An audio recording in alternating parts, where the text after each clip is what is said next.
Muy buenos días, les escucho muy bien. Gracias por la Ahora sí la invitación. escuchamos a usted, más bien nosotros. Bueno, ministra, en concreto, medidas que se han tomado justamente en favor de la población laboral en esta etapa de emergencia, porque sí, hay que reconocerlo, hay temor de la población en el sentido de que a raíz de esta situación se viene una ola de despidos, ya sea concretos o disfrazados bajo el mecanismo de la suspensión perfecta. Bien, Carlos, Omar, estamos enfrentando una crisis global que está afectando a muchos países a partir de las cuarentenas que se han ido adoptando y la suspensión de actividades económicas, lo que apareja naturalmente un impacto en el empleo. A nivel local, a nivel nacional, tenemos una economía que está operando al 50% de sus capacidades y por eso hay una afectación al empleo también a nivel nacional derivada de esta crisis más que de una decisión gubernamental. Y eso es muy importante tenerlo en cuenta. A partir de esta situación que busca contener la propagación del virus y al mismo tiempo preservar los empleos, el gobierno ha adoptado decisiones que en su momento tienen que valorarse. La primera de ellas es que durante los primeros 30 días de la cuarentena, la opción gubernamental fue que todo empleador asuma una licencia con goce de haber para todos sus trabajadores. El marco laboral existente durante la fecha previa a la cuarentena habilitaba muchas opciones en casos como este, casos fortuitos, fuerza mayor, pero la tutela de los derechos y en particular de los más vulnerables llevó al gobierno a que en la primera etapa se optase por la licencia con goce de haber. Pero la cuarentena se está extendiendo y las actividades económicas en gran parte continúan suspendidas.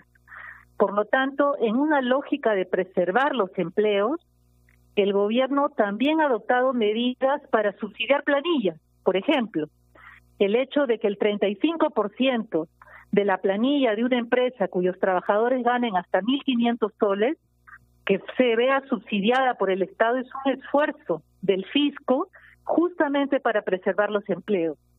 Pero en la medida en que podamos contener el virus, podamos adoptar estas medidas de distanciamiento social, de higiene, entre otras cosas, la reactivación económica estará más cerca y al activarse el conjunto de actividades económicas y laborales, se va a ir contrarrestando los efectos de esta paralización de actividades por estos hechos, digamos, de la salud.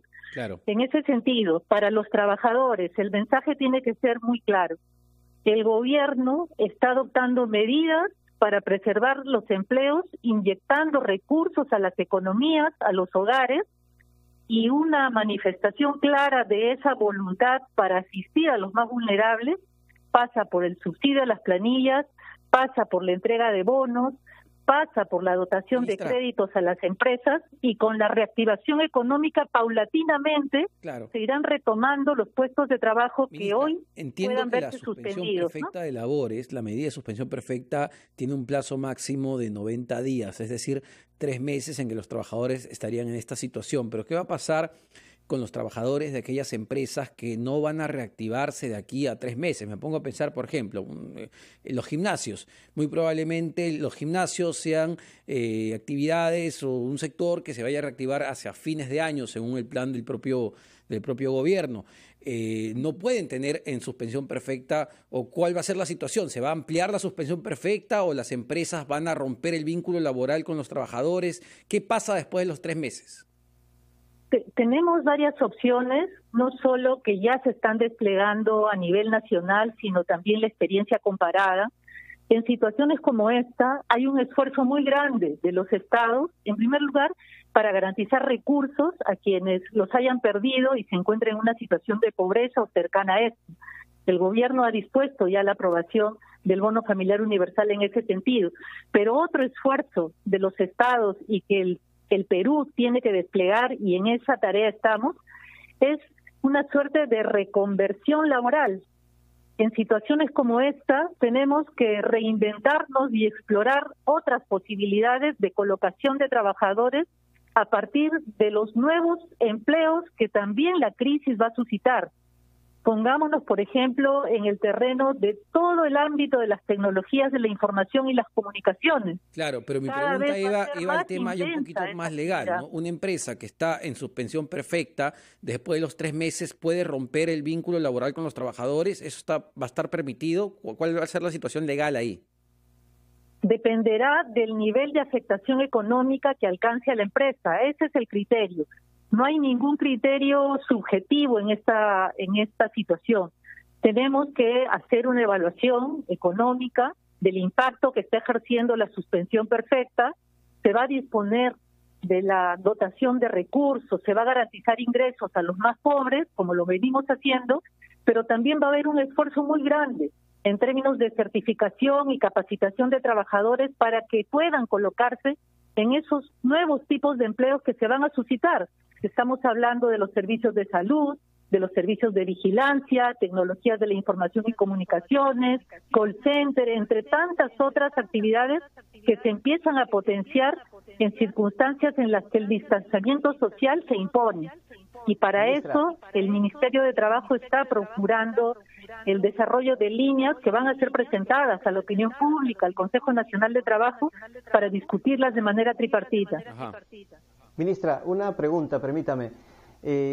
A nivel del Congreso se ha presentado un proyecto de ley para reducir la jornada laboral de 8 a 7 horas y también a nivel de semana, o sea, el número de horas semanales que llegue solamente a 42. Hay también proyectos para reducir la edad de jubilación, pero básicamente en el primer punto. ¿Qué opina? ¿Está de acuerdo con una propuesta así o le parece, no sé, que llega ya al nivel populista?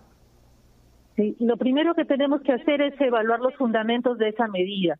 En otras realidades, en etapa pre-cuarentena o pre-pandemia, hay países que han adoptado por reducciones de jornada para facilitar la movilidad de los trabajadores y la colocación de los trabajadores en áreas, en ámbitos en los que esto es posible, e incluso a veces las reducciones de la jornada en otras experiencias nacionales ha permitido la colocación de trabajadores con un mayor número, pero este es un escenario completamente distinto.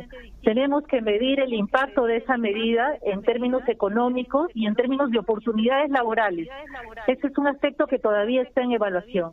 No se trata únicamente, perdón, aquí de reducir la jornada laboral por el tema de la pandemia, sino por otros aspectos, según el proyecto, por ejemplo, mejorar el contacto o la relación con la familia, el tiempo con los hijos, en fin. Sobre ese fundamento se basa este proyecto.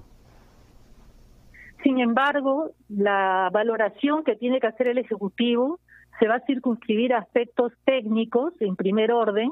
Tenemos que evaluar, tenemos que aquilatar respecto del número de demandantes de empleo que va a suscitar la pandemia en las próximas semanas y las ofertas de trabajo que van a estar disponibles. Este es un criterio que tiene que estar en el análisis.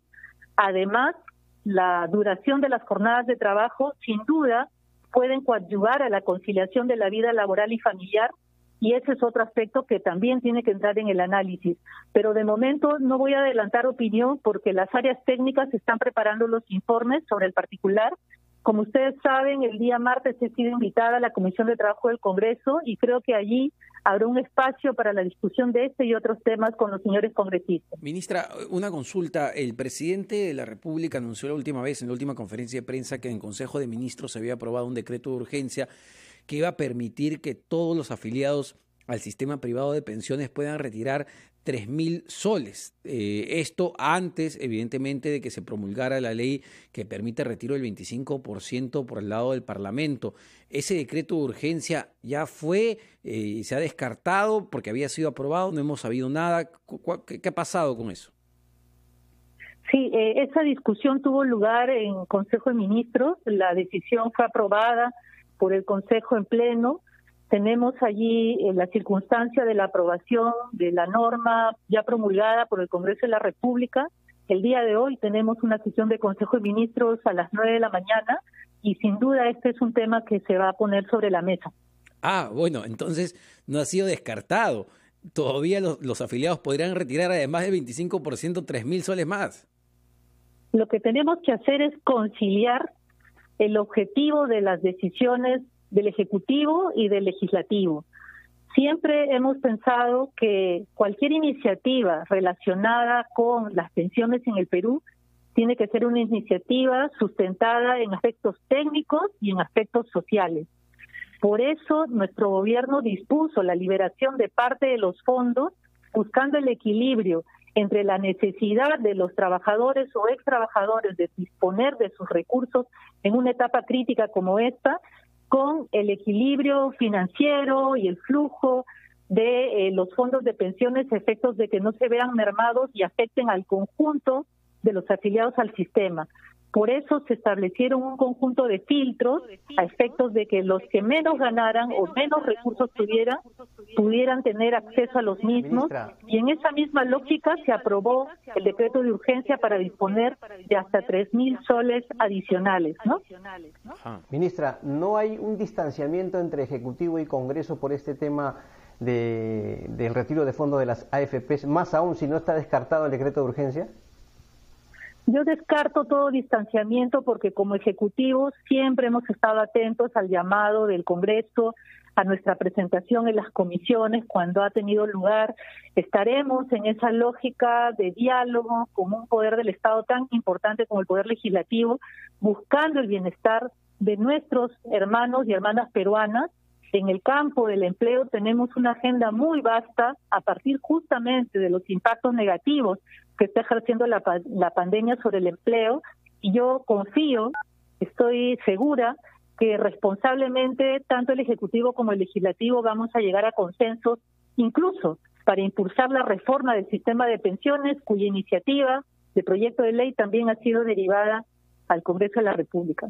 Perfecto, perfecto, ministra. Muchas gracias. Ha sido muy gentil por atendernos en RPP, en Ampliación de Noticias. La ministra de Trabajo, Silvia Cáceres, con un dato importantísimo, Carlos. Todavía está por verse ese decreto que permitiría a los afiliados del sistema retirar hasta 3.000 soles. Esto es adicional del 25% ya aprobado por el Parlamento. Vamos a ver qué sucede.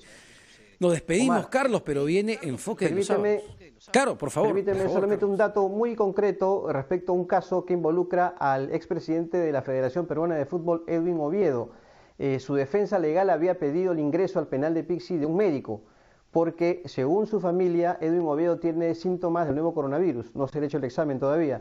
Entonces, no sé si habrán llegado ya al penal. Creo que estaba programada esta diligencia a 9 de la mañana para permitir el ingreso, repito, de un médico que evalúe la situación del expresidente de la Federación.